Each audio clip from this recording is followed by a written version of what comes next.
This sounds like a normal Ilhan Omar clip. And then Somaliland gets brought into it.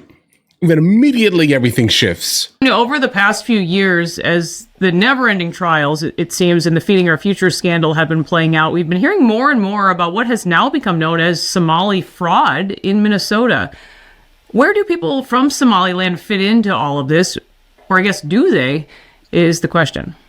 You can look at the Feeding Our Future scam. I think out of the 78, I think 76 are from Somalia.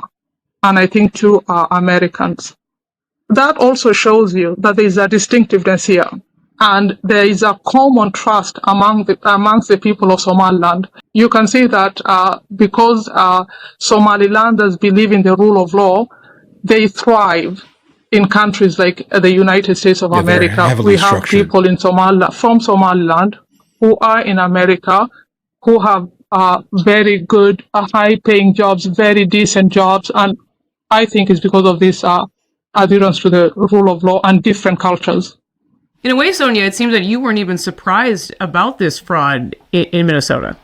Absolutely not. We saw it coming because we used to wonder why you saw it coming. Are people not talking about this?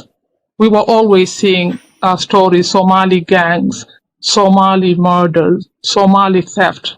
We asked ourselves, how is it possible?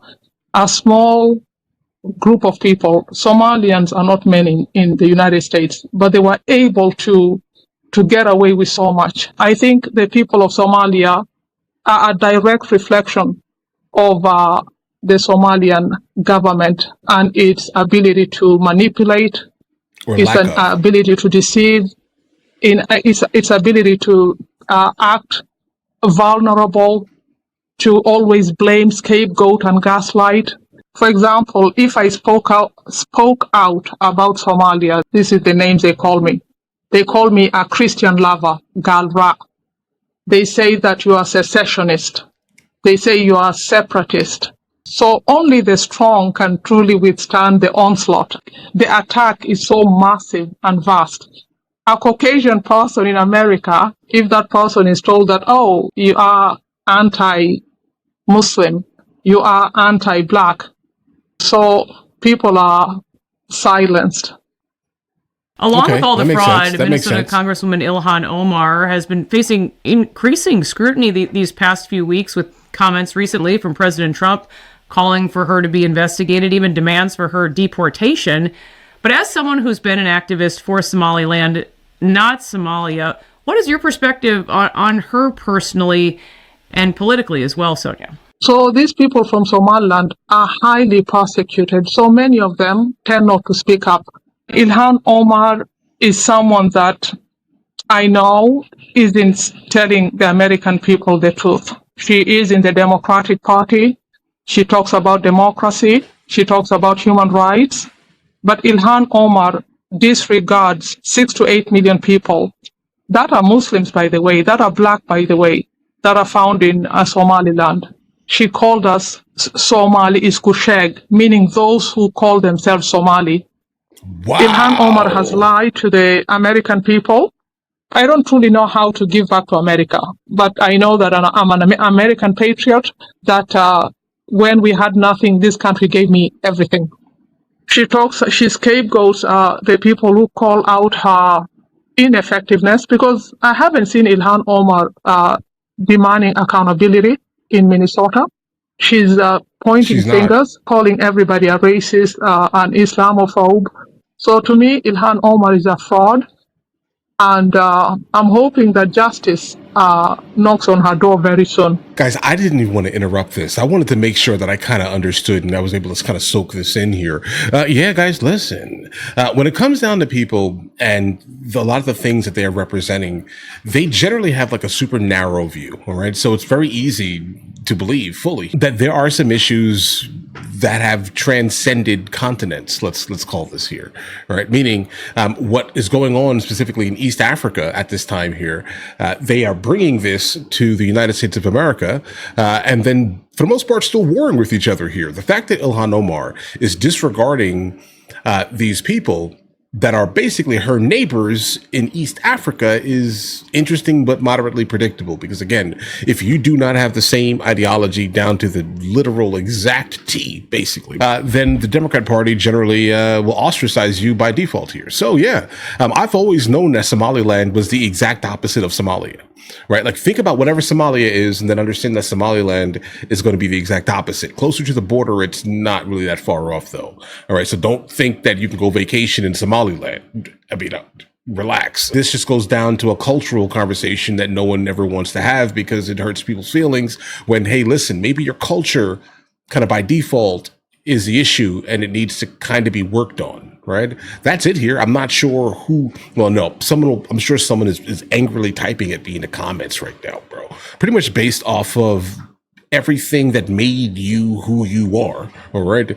That's going to basically dictate who you will be. Don't get me wrong here. There's some instances of people being able to break out of the shackles, let's say, of an absolutely trash bag culture that they've latched onto due to, I don't know, no men in the household type of thing. I don't want to get started with that. Right. But just understand that, guys. Okay. And all of this is obviously happening while she's still basically going head to head with everyone over ICE. As a matter of law, and according to ICE's own policy, ICE could not arrest and detain U.S. citizens. Did they give you a reason for your legal detention? And do you remember what the actual agency that made the arrest was?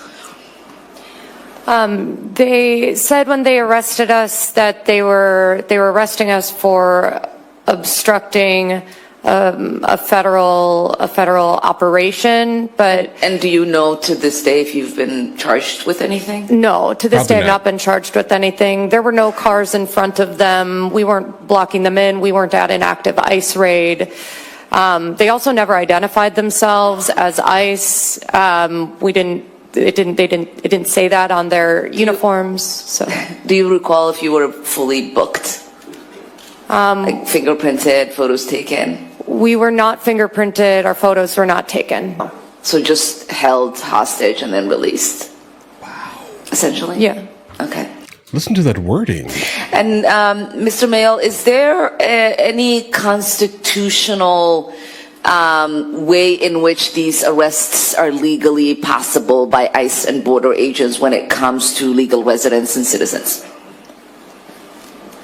Well, I mean, for any arrest, I mean, someone can be arrested for unlawful activity. But I mean, what we are seeing is far from that. You know, at the sites of some of this activity with observers and protesters, these are chaotic scenes. But we are seeing actions from the government that are escalating, that are violent, that are not disciplined, that are not using any proper rules of engagement. And citizens, observers, protesters, Minnesotans are rightfully upset about what they're seeing.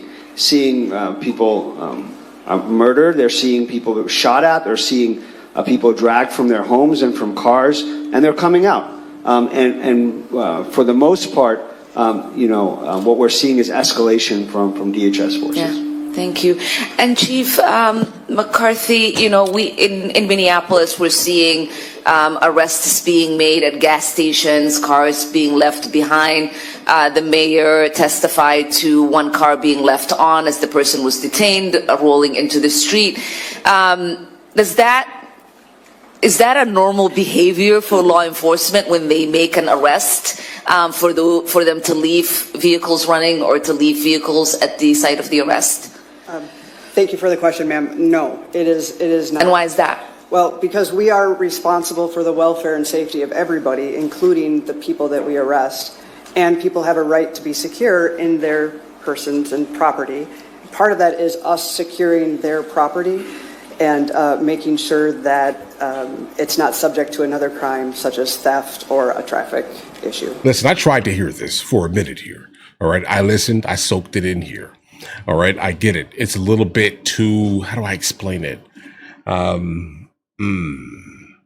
nitpicky, if that makes any sense, guys. It feels a lot like that. If you want to have a conversation about the idea of like slap arrests, let's call it that here, about obstruction and how obstruction is basically used as a loophole for the most part to just get people that are bothering police officers away. Obstruction generally requires a physical act.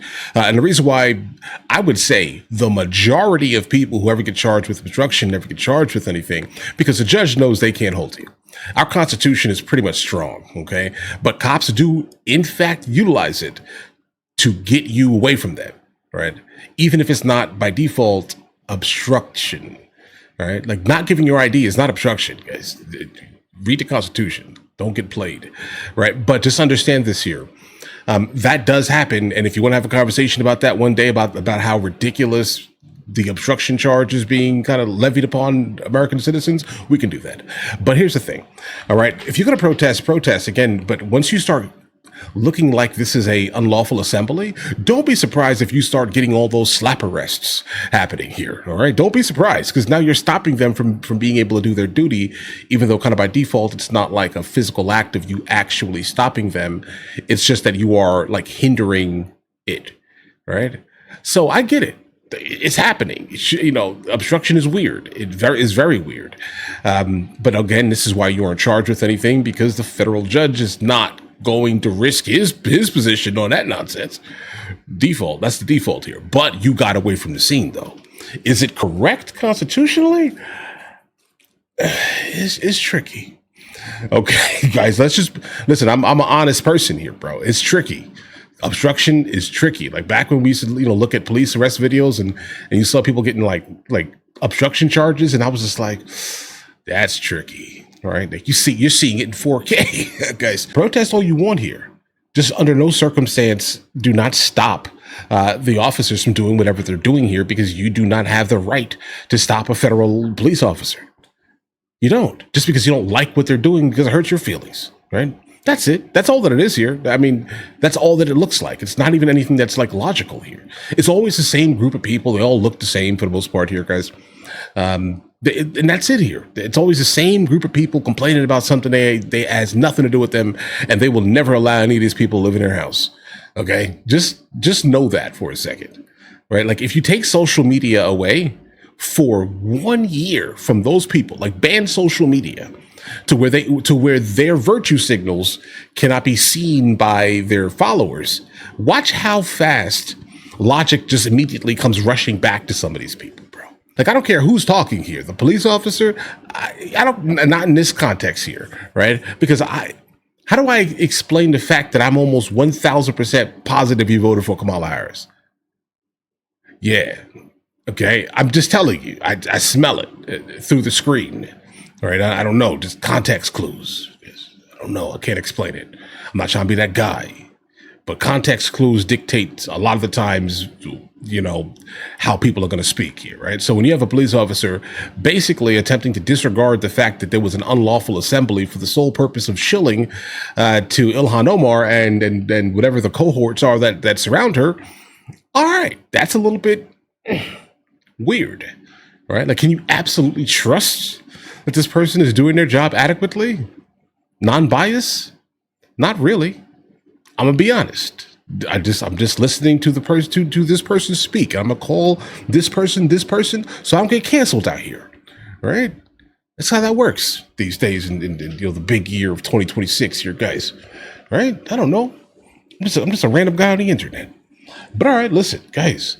I do know that JD Vance is also now talking about like he's like 100% sure or something like that Ilhan Omar like lied on her immigration stuff.